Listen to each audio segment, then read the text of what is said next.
Julian, welcome. It's been reported that Wikileaks has released more classified documents than the rest of the world's media combined. Can that possibly be true?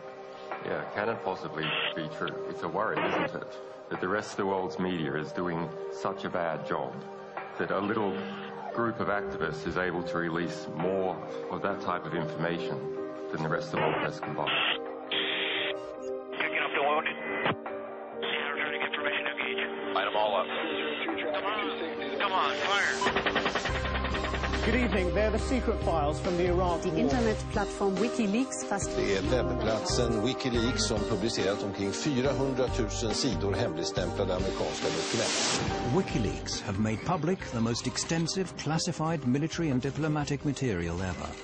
What they've released is challenging and provoking governments with skeletons in their cupboards all over the world. We should condemn the disclosure of any classified information by individuals and organizations. The people who are in power will not give that power away freely. That is just unfortunately a fact of nature. The Defense Department demands that WikiLeaks return immediately all versions of documents obtained directly or indirectly from the Department of Defense databases or records. It's only now that the true story behind the development of this closed organization is coming to light. But while the world's discussing whether Assange is a rapist or a saint, WikiLeaks continue to pursue their own political agenda. Every release that we do of material has a second message, and that is we set examples. If you engage in immoral, in unjust behavior, it will be found out, it will be revealed, and you will suffer the consequences. What we have here is a new breed of rebel, IT guerrillas without a national base. Student digs, coffee bars and server rooms, these are their command and control centers spread all over the world, and the battle's already started. The general in charge of 120 Defense Intelligence Agency personnel targeting this institution and its products.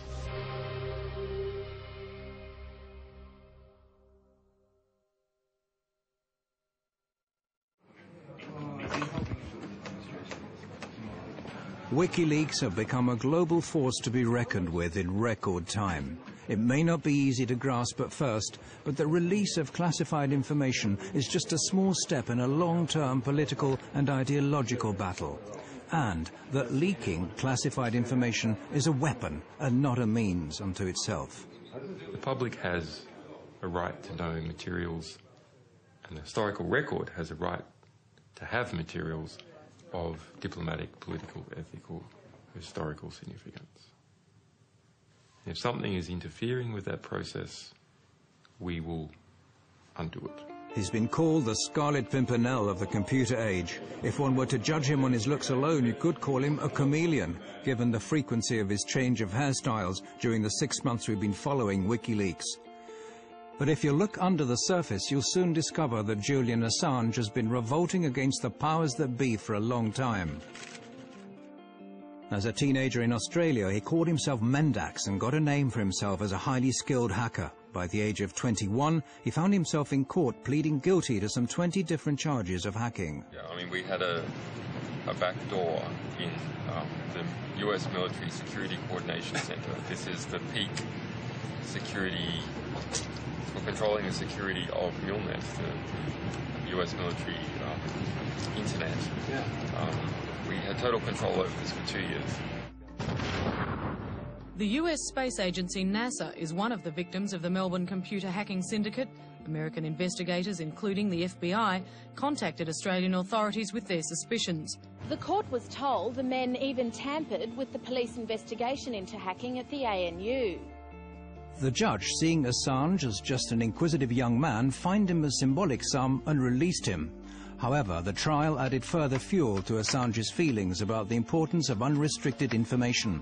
Together with some friends, he sets up one of Australia's first internet suppliers and gives people with politically sensitive viewpoints a platform from which to publish their opinions. But when one of his customers publishes secret Scientology manuals, this prompts aggressive efforts to censor him.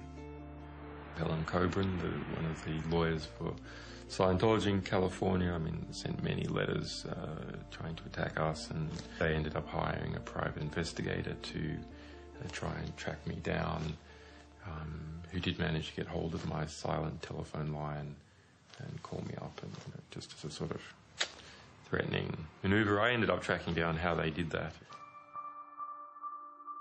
Those efforts to censor the site strengthen his conviction that something has to be done against those withholding important information from the public at large.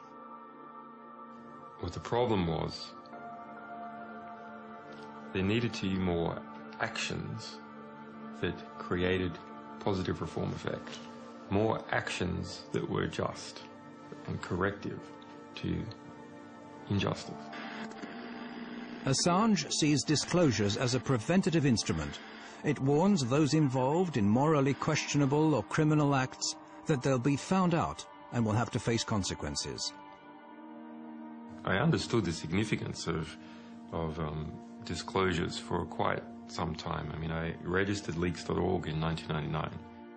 In 2006, Assange and a group of like-minded people start building up a special internet service, wikileaks.org, exclusively for people wishing to blow the whistle on abuse of power.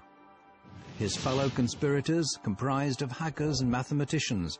They're located around the world and communicate via a restricted mailing list. From this platform, they start defining their thoughts of building up a worldwide movement to mass publicize classified information. They affirm that this is the most cost-effective political weapon and that they intend to place a new star on the political firmament of man.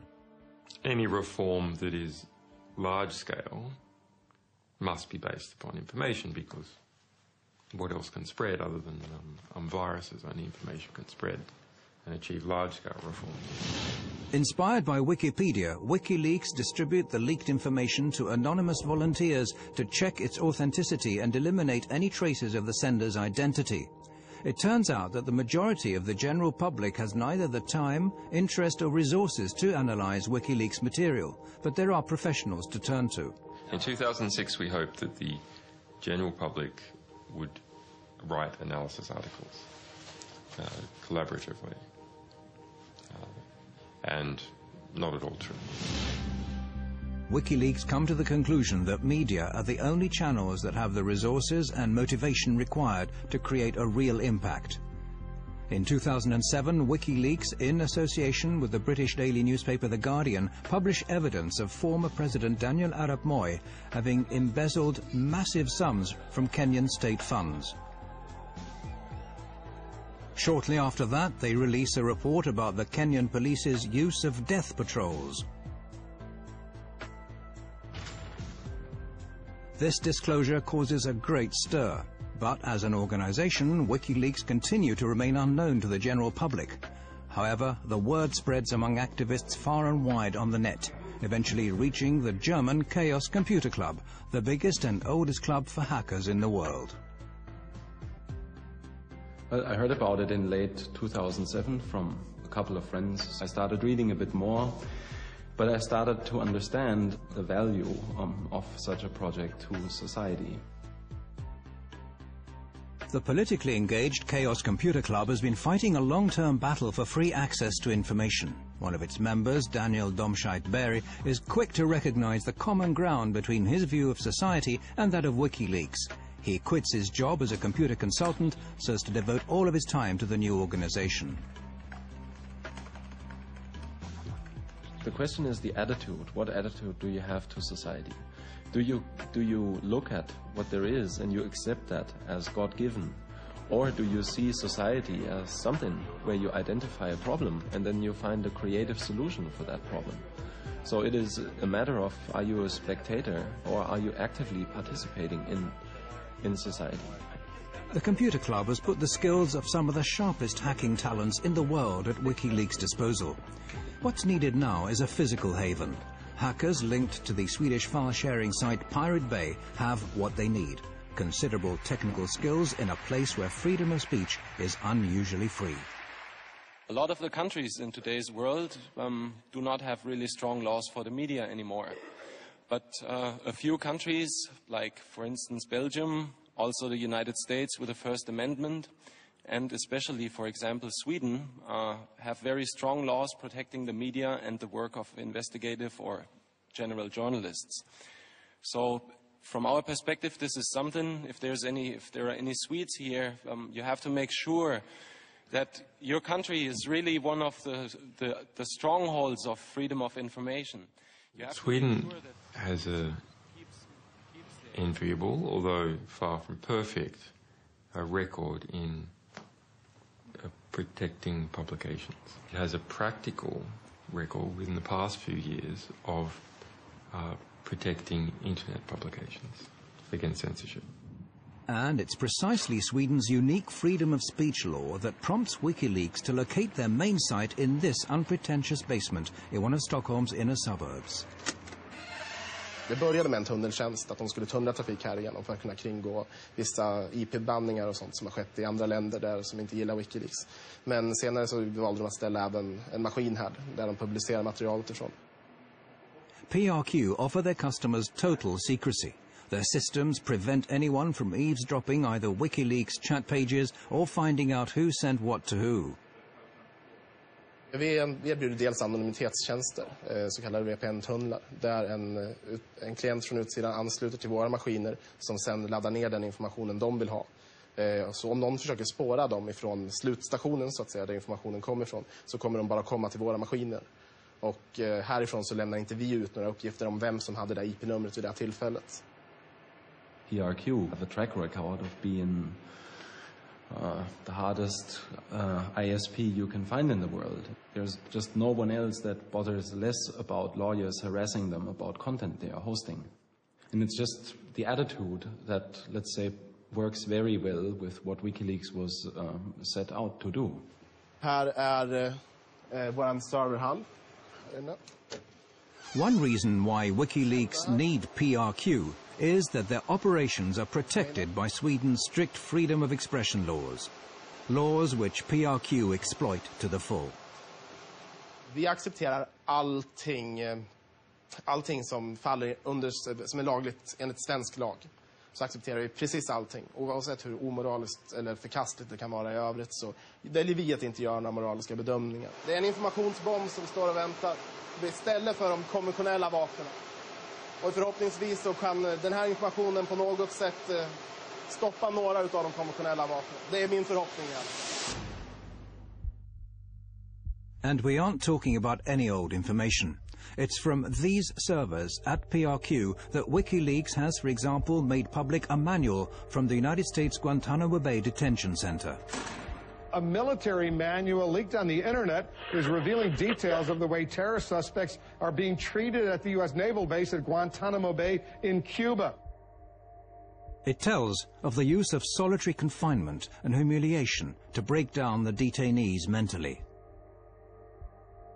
Human rights groups have for years been asking the U.S. administration for access to this manual.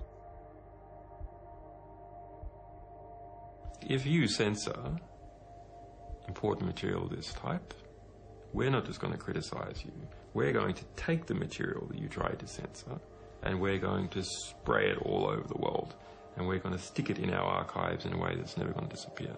Encourage everyone to get copies of it. WikiLeaks' battle against censorship knows no geographical frontiers. The next step is to publish an internal report commissioned by the multinational trading company Trafigura, who are alleged to have dumped toxic waste in the Ivory Coast that caused tens of thousands of people to seek medical care.